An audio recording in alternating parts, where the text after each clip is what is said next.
Hi, I'm Jen Baird. I'm a professor of archaeology at Birkbeck, and I'm here to tell you a story about three cult reliefs from Dura Europos for the Palestine Exploration Fund. For a century, the story of Dura Europos has been framed as one of forgetting and rediscovery. Forgotten in antiquity, lost to the Syrian steppe for almost 2 millennia, and discovered again within the context of a forgotten conflict at the edge of the world. But which pasts are remembered and which forgotten or occluded from the ancient world to the modern day? Today I'll discuss a series of sculpted stone cult reliefs made in the 1st centuries CE and excavated on the site of Dura Europos on the Syrian Euphrates in the first half of the 20th century. These reliefs, which had once been at the heart of Dura's religious buildings, depicted some of the city's many gods, allowing us insight not only into how ancient Durians thought of their own past and present, but also allowing us to trace forgotten histories of archaeology.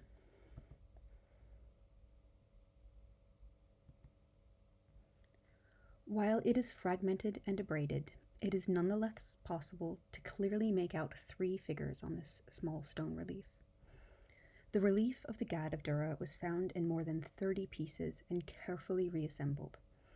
The stone from which the sculpture is carved is smooth palmyrene limestone, distinguishable from the coarser and more friable local stone of Dura. Like its sister relief, it was one of a pair, the other depicting the God of Palmyra that you see here. It was probably made in Palmyra by Palmyrenes. Inscriptions beneath each figure in Palmyrene Aramaic tell us their names. In the center, seated on a throne flanked by eagles, is the God of Dura, the protective deity of the city to whom the relief was dedicated. The dedicator, Hiran, himself stands on the left of the relief, dressed as a priest with his modius headdress. Hiran, who also dedicated the Palmyra relief, is attested elsewhere within this temple, the temple in which this relief was found, which is known for these reliefs, is known as the Temple of the Gade.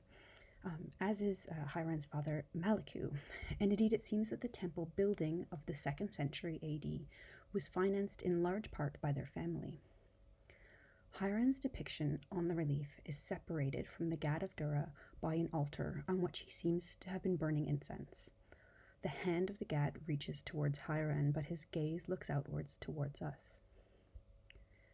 In the month of Nisan of the year 470, so that's March or April in 159 AD, when this relief was dedicated, Dura seems to have been under Parthian control, although the Arsacid grip on the Euphrates was faltering.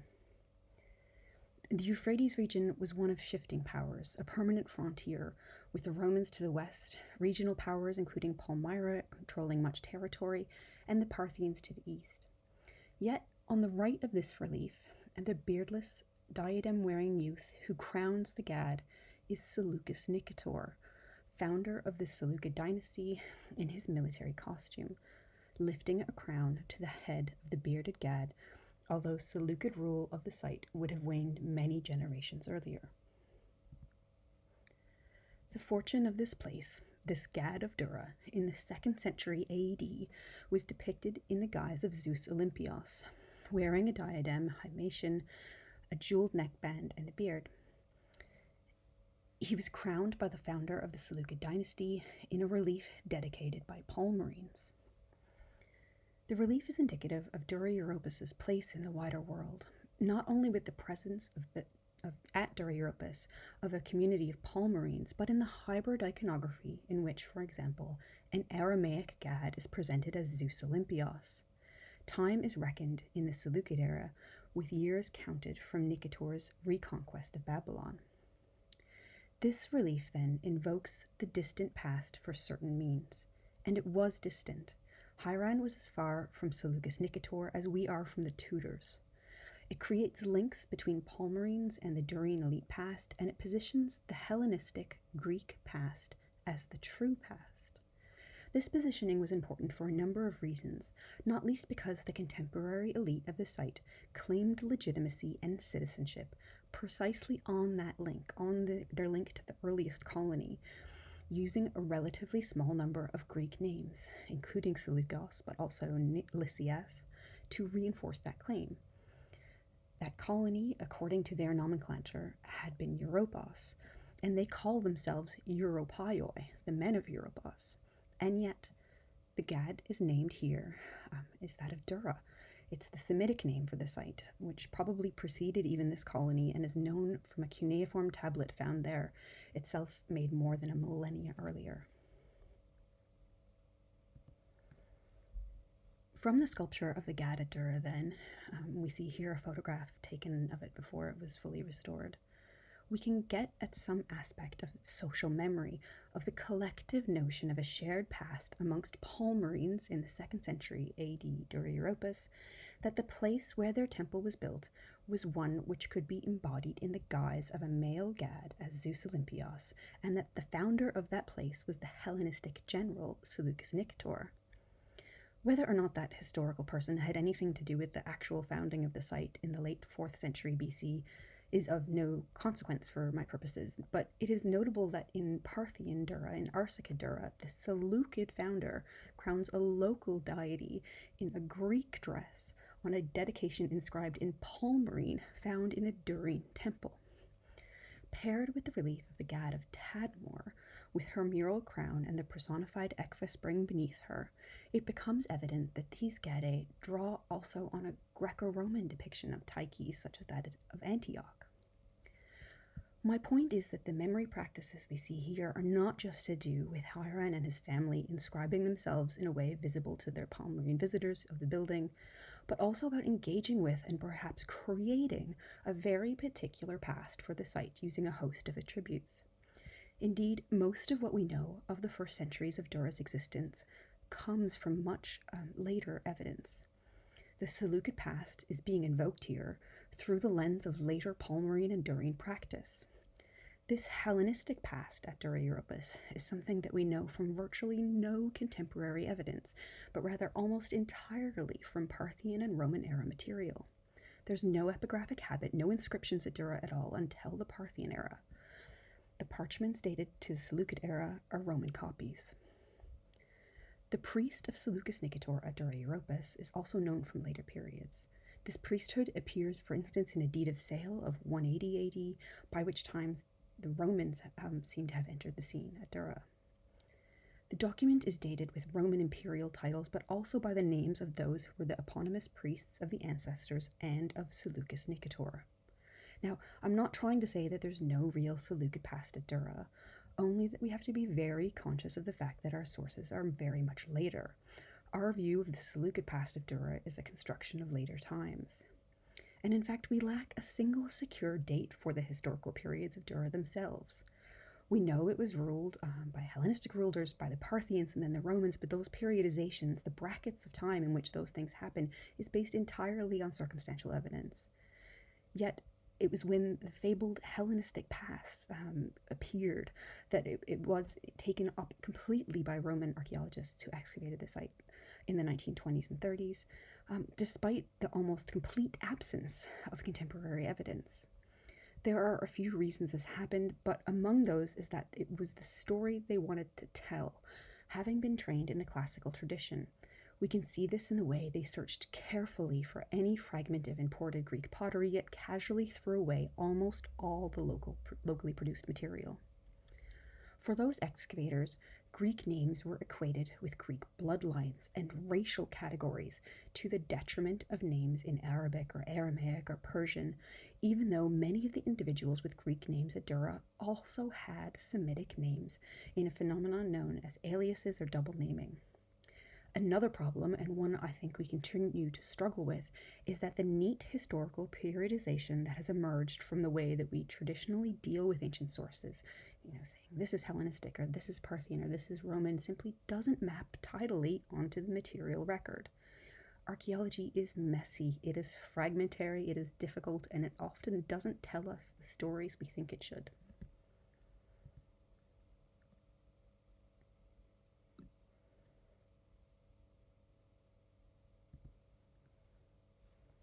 This photograph shows a carved stone relief before it was pried from its place on the interior of the city walls of Dura. It was set into a niche on a tower known in a lovely name of Tower 16, from where it overlooked the western side of the site. Only a few traces of red paint remain, but once it would have dazzled in colour against the white plastered interior of the colossal stone fortifications of the city, where, in the 3rd century AD, it was sealed and protected beneath an embankment which was built to protect the city from Sasanian incursion. That embankment failed to save the city, but the deep strata that it heaped against the wall protected many of the finds for which the site is best known, including the wall paintings. On the right of the relief, a seated god is carved, and on the left, a man whose standing height is just that of the seated god holds his offering, a ram, in his arms. On the top edge of the frame, the pair are labeled in Greek as Zeus and Seleucus, son of Lucius. At the base of the relief is a bilingual inscription, with Palmyrene Aramaic on the left and Greek on the right. Here we see the Palmyrene and Greek inscriptions, which are carved on the left and right sides of the bottom of the relief. As is clear here, the single god whose image is carved is known by 2 guises, Baal Shemin and Zeus Kyrios. The dedicant, too, is known by more than one name. He's both Seleucos, son of Lucius, and Baraeth, the son of Luca, although his son is in both Greek and Palmyrene, known as Ababius. While the relief is clearly bilingual, the structure against the city wall below it was named the Temple of Zeus Kyrios by the excavators, in one of the many instances of the occlusion of non-Greek pasts at Dura. In choosing a Greek over Palmyrene identity, this practice of archaeological nomenclature not only marks implicitly a preference for the classical rather than Semitic past, it denies the explicitly bilingual character of this text. The sanctuary known as that of Zeus Kyrios was formed at the base of the city wall below this relief, and the first built structure was centered around it. The sanctuary was founded no later than the date on this relief in the first half of the 1st century AD, and the structure evolved over the centuries but was still in place in the 3rd century at the time that rampart was built. It was the relief that formed the sacred space. The photographs taken of the relief in situ and then later as a separate and singular artifact give us a sense of the shifting values and the way the site was, in some ways, emptied. First, we see the relief in its partial context in the wall, although the relationship to the other architecture is obscured by the framing of the photograph. The photographs become more and more tightly framed onto the relief until it becomes disembodied in the published version, hovering on a black background as a singular object. From something with context to something without, from something with scale to something without, from something with 3 dimensions to something with 2, from architecture to object. The fabric of the built environment of Dura was disassembled by archaeologists, in other cases much more violently than this little relief. But it is nonetheless important to note that the very idea of sculpture decontextualizes. Many of Dura's religious spaces incorporated towers of the city, which had a reciprocal function, giving access to high points for sanctuaries, but also sanctifying the city's fortifications. The very categories that archaeology uses to comprehend such places, religious buildings, fortifications, sculpture, paintings, and the ways that parts of the city are classified into these things make it possible to take it apart. So typologies and taxonomies become more important than context and things altogether. In any case, this relief is now at Yale. The Yale University Art Gallery also holds a copy, a plaster cast of this relief, but Dura's walls are bare, with a blank spot where the relief had been. In an era when we're thinking more now about the ways in which sculptures have power as material objects in the world, we might consider whether archaeological capture of objects is something we need to think more carefully about. And when we're thinking about the destruction of archaeological heritage in contemporary Syria, we need to think more carefully about the way Western archaeologists have also plundered Syria's pasts and taken things away, how they have framed what is an authorized intervention at an archaeological site.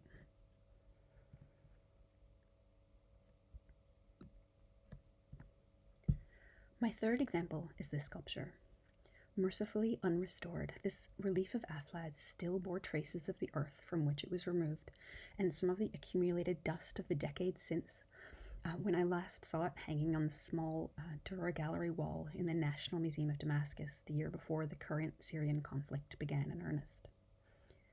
The cult reliefs of Dura were, along with the large paintings from the site and the parchments and papyri, among the chief finds which were specifically enumerated in all negotiations over divisions of finds between excavators and the French Mandate Antiquity Service for Syria and Lebanon. The relief, here shown photographed in the excavation house on site, depicts a priest offering incense to a god who stands atop two griffins. An inscription names the dedicant of the relief, Adadiabos, who is possibly the man making the offering. His conical headdress marks him as a priest, and unlike the palmyrene modius worn in the Nicanor relief, this one is local to the Middle Euphrates region. Both the depiction and the inscription indicate the complex and hybrid environment of the region in the 1st century AD when the relief was made and dedicated. The god has a beard like Baal-Shamin, the Semitic lord of the heavens, and his headdress is that of the Mesopotamian god Bel. His cuirass is a Hellenistic type worn by the gods of the Syrian steppe, beneath which sags his long-sleeved Iranian trousers and tunic.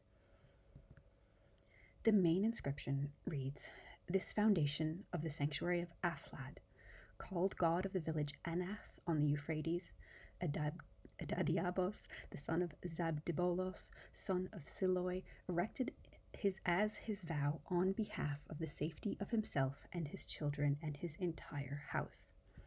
It is usually dated to 54 AD from a date provided on another inscription which records the foundation of the sanctuary.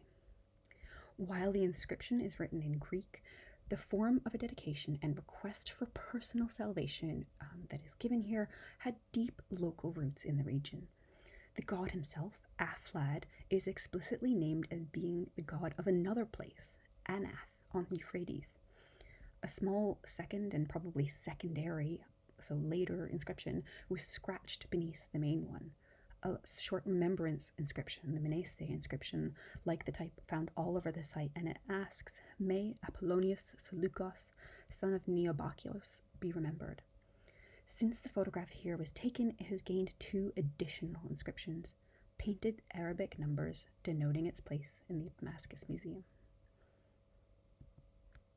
The structure in which this relief was found would be called by archaeologists the Temple of Aflad, but it is not a clearly defined structure, but rather a series of rooms around an open area filled with altars, nestled in the southwest corner of the site, with city walls on 2 sides.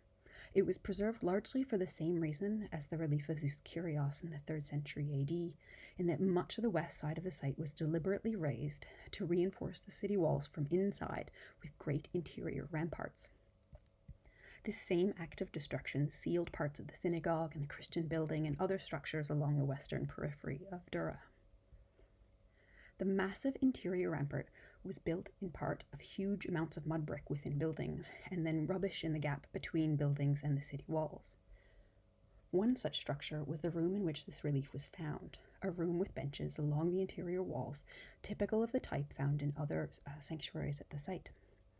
Opposite the door of the room was a niche, which originally, it seems, contained this relief. This had been, with an incense burner below it, plastered over. The relief and another inscription were placed in another niche in the room, possibly for protection at the time the mud brick rampart was built, possibly with the intention of return. From all of the descriptions of the finding place of the relief and the field diary and the correspondence, imperfect records as they may be, it seems that the relief was carefully deposited, turned around in a niche before the room was filled with mud brick and became part of the interior rampart of the city. This concealment of cult reliefs is documented all over Dura Europos, the gods of the place carefully put away when the buildings of the gods could no longer offer sanctuary, or when the people of Dura were forced to leave the city and had the time to prepare for this. The relief was sealed in, and Aflad's worshippers had perhaps meant to come back for him. The earth beneath the Roman rampart held on to their memories instead, until Aflad was revered again as a cultural object in the National Museum in Damascus, where I hope he is still. The destruction that prompted Aflad's worshippers to hide his relief was a millennia ago now, 2 millennia ago now, but destruction has returned once again to Dura and the rest of Syria. Over the past few years, it has been ruined anew as the site has been mined. The pockmarks of industrial scale looting are easily visible here on satellite imagery.